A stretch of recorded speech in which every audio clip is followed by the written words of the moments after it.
Neste vídeo eu vou explicar detalhe por detalhe as 4 viagens missionárias de Paulo. Então, se você lê Atos dos Apóstolos, lê as cartas de Paulo e fica meio confuso com a cronologia correta, hoje eu vou lhe explicar onde as cartas de Paulo se encaixam em suas viagens e tudo de importante que aconteceu nelas. Então vai deixando logo o seu like e se inscrevendo no canal. Vamos lá para o vídeo de hoje. Após Paulo ter se convertido na estrada de Damasco, ele passou um tempo até ser escolhido como missionário pela igreja. Esse período obscuro de Paulo provavelmente durou cerca de 14 anos. Se a conversão de Paulo aconteceu aproximadamente em 33 d.C., então o fim desse período obscuro deve ter sido por volta de 47 d.C.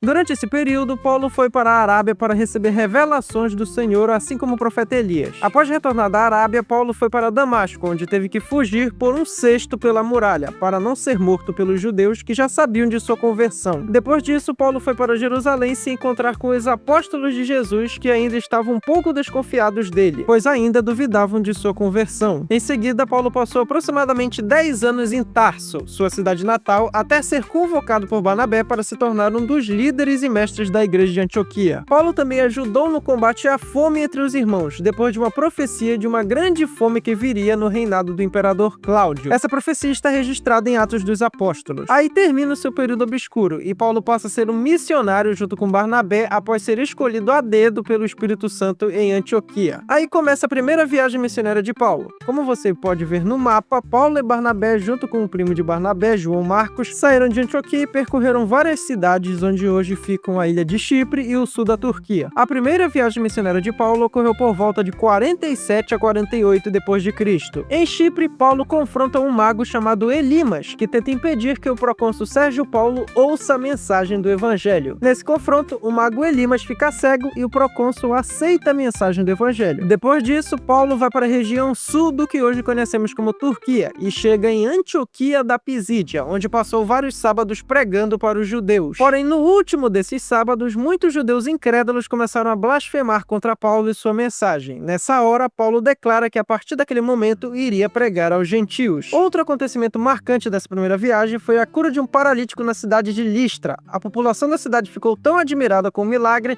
que acreditou que Paulo e Barnabé eram deuses e quis lhe oferecer sacrifícios. Porém, depois de eles esclarecerem o mal-entendido, foram apedrejados por alguns judeus que vieram de Antioquia da Pisídia. Mesmo assim, Paulo sobreviveu e retornou para Antioquia da Síria, visitando e evangelizando várias cidades pelo caminho. Quando Paulo voltou para Antioquia, as coisas estavam meio estranhas. Pedro havia ido para Antioquia, porém estava deixando de comer junto com cristãos que não eram judeus. Paulo se opôs a essa atitude de Pedro abertamente. Além disso, alguns cristãos judeus que haviam vindo de Jerusalém estavam pregando que os gentios que se tornassem cristãos deveriam circuncidar e seguir a lei de Moisés. Então Paulo, Pedro e todos os líderes da igreja se reuniram em Jerusalém para resolver uma polêmica e inquietante pergunta. Os gentios que se tornarem cristãos devem seguir a lei de Moisés e se submeter a rituais judaicos como a circuncisão? O consenso a que chegaram no concílio foi que não. Os cristãos gentios deveriam apenas se abster da imoralidade sexual e de comer carne com sangue. Após isso, Paulo retornou para Antioquia e iniciou sua segunda viagem missionária. Dessa vez, um cristão chamado Silas o acompanha, e Paulo se separa de Barnabé após uma discussão entre eles. A segunda viagem missionária aconteceu aproximadamente entre 50 e 52 d.C.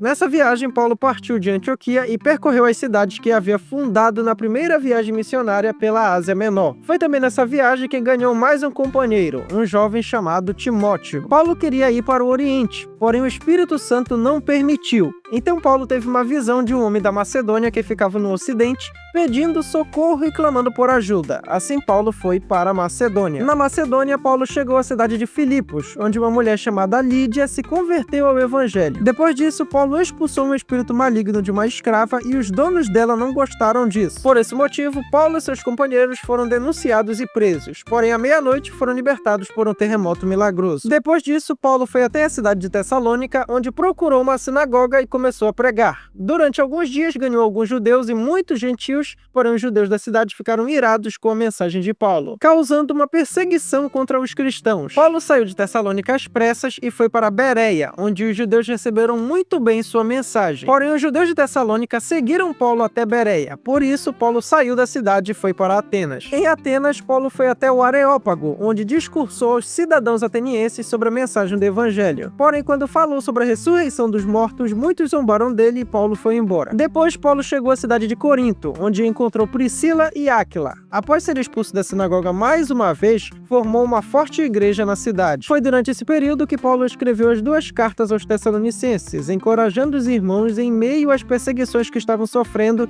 e esclarecendo alguns equívocos sobre o dia do Senhor. Após passar 18 meses em Corinto, Paulo foi para Jerusalém saudar a igreja e depois voltou para Antioquia. De Antioquia, Paulo começou sua 3ª viagem missionária, que aconteceu por volta de 52 até 57 d.C. Paulo foi de Antioquia para Éfeso, onde passou 3 anos, e nesse período muita coisa aconteceu. Durante esse tempo, Paulo pregou sobre o Espírito Santo para discípulos de João Batista, pregou sobre o reino de Deus em uma sinagoga judaica, muitos enfermos foram curados, algumas pessoas tentaram expulsar demônios imitando Paulo, mas não conseguiram, e houve uma forte reação do comércio ligado à religião pagã local, o que ocasionou um grande tumulto contra Paulo. De Éfeso, Paulo escreveu provavelmente 4 cartas para a igreja de Corinto, que costumava dar muitos problemas para ele. Dessas cartas, apenas 2 chegaram até nós. Após 3 anos, Paulo deixou Éfeso e visitou novamente as igrejas que havia fundado durante a sua 2ª viagem missionária, incluindo a igreja de Corinto. De Corinto, Paulo desejava ir ainda mais para o ocidente. Seu objetivo provavelmente era chegar à Espanha e também a Roma. Foi então que, de Corinto, escreveu um dos documentos mais importantes da história cristã, a Carta aos Romanos. Paulo confiou a diaconisa Febe a missão de entregar essa carta à igreja de Roma. Depois disso, Paulo desejou voltar para Jerusalém,